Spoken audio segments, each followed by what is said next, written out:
ہزاروں سامان ہے. یہ دنیا میں ہمارے لیے عبرت کی ہزاروں جگہیں ہیں. ہم اگر چاہیں تو اپنی نسل کے لیے عبرت کے سامان مہیا کر سکتے ہیں. ہمارے ساتھ سے جو جانے والا ہوتا ہے وہ جانے والا ہم کو ایک درس دیتا ہے. وہ جانے والے کے ذریعے ہم کو ایک سبق دیا جاتا ہے کہ ہم جیسے آج دنیا سے چلے گئے ہیں کل تمہارا بھی وقت آنے والا ہے. اور جہاں پر بہت سے ایصال ثواب کے ذرائع ہوتے ہیں وہاں پر اپنے ماں باپ کے لیے اپنے عزیز و اقربا کے لیے خاص کر کے ایسا آدمی جو دنیا سے جائے کہ جن کے ماتحت یعنی جن کے ہاتھ کے نیچے کچھ لوگ تھے. مثال کے طور پر ہمارے حافظ صاحب کے والد وہ دنیا سے گئے تو حافظ صاحب اپنے باپ کے ماتحت ہے یعنی ان کی حکومت ان کی نگرانی میں اولاد رہتی ہے.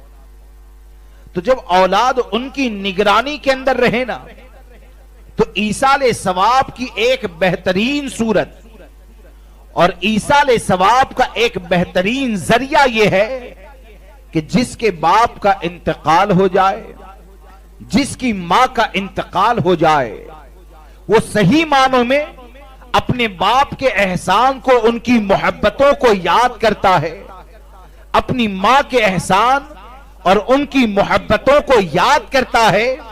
تو ایصال ثواب کی ایک بہترین صورت یہ ہے کہ بیٹا اپنے باپ کا بیٹا شریعت مطہرہ کا پابند بن جائے. اولاد شریعت مطہرہ کی پابند بن جائے. کیوں کہ جب اس کے ماں باپ کو قبر میں اتار دیا جاتا ہے اور اولاد اگر نیک ہوتی ہے تو وہ اولاد اپنی ماں باپ کے لیے قبر میں راحت کا ذریعہ ہوتی ہے. وہ اولاد اپنے ماں باپ کے لیے قبر میں میدان محشر میں سکون کا ذریعہ ہوتی ہے. کیوں کہ جب اولاد نیک ہوتی ہے شریعت کی پابندی کرتی ہے اور اس کے لیے مغفرت کی دعا کرتی ہے تو نیک اولاد کا دنیا میں زندہ رہنا یہ بھی حقیقت یہ ہے کہ والدین کے لیے ایک ایصال ثواب کا ذریعہ ہے. والدین کے لیے ایک بہترین ایصال ثواب ہے. تو اس لیے اپنے ماں باپ کے لیے سچی محبت ہم کو ہے, عزیز و اقربا سے سچی محبت ہے تو ایصال ثواب کا ہمیشگی کا ایک ذریعہ یہ ہوتا ہے کہ ہم نیک بنے, ہم فرما بردار بنے. کیونکہ جب اولاد نیک بن جائے گی, اولاد جب شریعت کی پابند بن جائے گی تو حال یہ ہوگا کہ وہ زمین پر نیک عمل کرے گا. اس کے نیک عمل کی برکتیں اللہ تبارک و تعالی مرنے والے کو قبر میں عطا فرمائے گا. اور آخر میں ایک بات یہ کہ ہم سب کو چاہیے, اور یہ ہمارے لیے بڑے افسوس کی بات ہے, کئی بار میں عرض کر چکا ہوں کہ ہمارے لیے بڑے افسوس کا مقام ہے کہ عوام میں سے اکثر ایسے ہیں یعنی 90% لوگوں کی پوزیشن ایسی ہے کہ انہوں نے اپنے آپ کو دین سے ایسا دور کر لیا ہے کہ حقیقت میں شریعت کی روشنی میں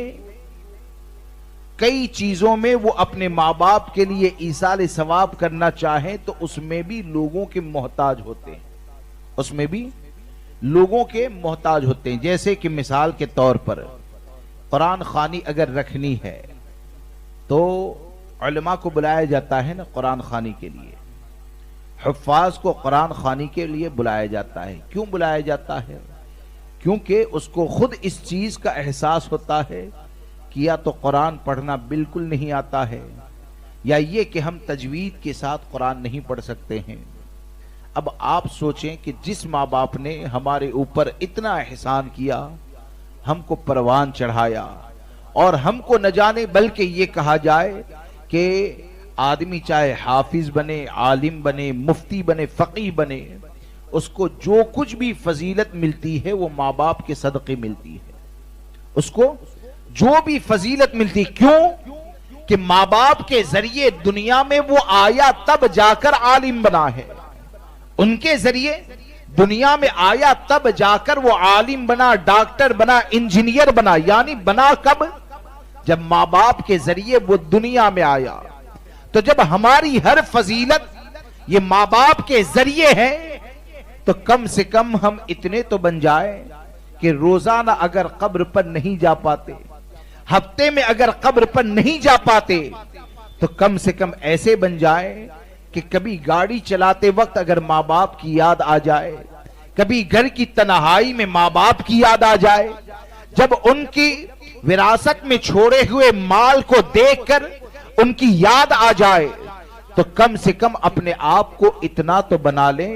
کہ کہیں پر بھی بیٹھ کر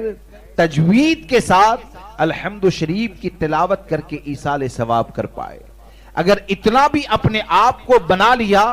تو انشاءاللہ اس کی برکتیں یہ ہوگی کہ آپ کہیں پر بھی رہیں گے، قرآن کی صحیح تلاوت کریں گے تو انشاءاللہ عز و جل اس کی برکتیں اللہ تبارک و تعالی مرنے والے کو قبر میں عطا فرمائے گا۔ اور آج ہمارے پاس یہ نہیں ہوتا ہے، آج یہ نہیں ہوتا ہے، بلکہ فاتحہ پڑھنے جاتے بھی کئی بار دل کے اندر خیال آتا ہے، یعنی جو مخارج بالکل ادا کرنا جانتے ہی نہیں، ان کو قبرستان میں اگر دیکھتے ہیں تو پھول چڑھاتے ہیں، وہ آدھا گھنٹہ بغیر مخارج کی یاسین شریف پڑھتے رہے، قرآن کی تلاوت کرتے رہے، تو دیکھ کر یہ خیال آتا ہے کہ حقیقت میں اس کی طرف سے یہ سوچتا ہے کہ میں بہت کچھ پڑھ رہا ہوں، یہ سوچتا ہے میں بہت کچھ ایصال ثواب کر رہا ہوں، اور حقیقت یہ ہے کہ اس کو پھول ڈالتے ہوئے دیکھتے ہیں تو دل میں میرے یہ خیال آتا ہے کہ اس کی طرف سے حقیقت میں ایصال ثواب صرف یہ ہو رہا ہے کہ یہ پھول کو قبر میں پر ڈالے گا، اور یہ پھول جو تسبیح کریں گے اس سے کی ذریعے برکتیں قبر والے کو عطا کی جائے گی۔ تو اپنے آپ کو تو بنائے، اپنے آپ کو ایسا بنائے، اور آپ کے لیے تو ماشاءاللہ فیضان شاہ عالم کی اتنی سب برانچیں ہیں، یہ سرکار شاہ عالم رحمت اللہ تعالی علیہ کا فیضان ہے کہ تو کم سے کم اتنا کریں کہ قرآن کی صحیح تلاوت کریں اور عقائد اہل سنت و جماعت پر سختی سے قائم رہیں اور گمراہیت سے بچنے کی کوشش کریں۔ اللہ تبارک و تعالی مجھے آپ کو سب کو عمل کی توفیق عطا فرمائے۔